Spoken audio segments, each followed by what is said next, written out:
Lumaki ba ang hospital bill mo? Wait, wag ka munang magpanik at wag ubusin ang ipon nyo. Pwede kang humingi ng medical assistance sa DOH at may dalawang paraan na para gawin yan ngayong 2026. Makinig ka.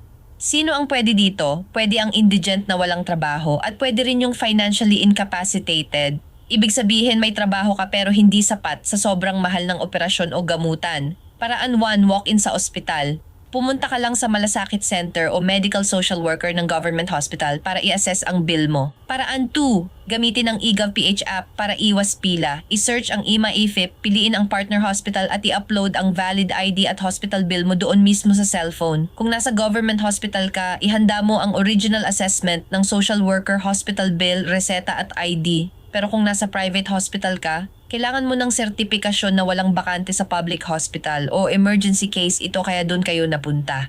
Sasagutin ng MyFIP ang gastusin na lampas sa PhilHealth, pati professional fees ng doktor, sakop nila. At tandaan bawal na ang paghingi ng guarantee letter mula sa politiko ha. Sino sa pamilya mo ang kailangang magpa-ospital ngayon? Itag at i-share mo na tong video sa kanila.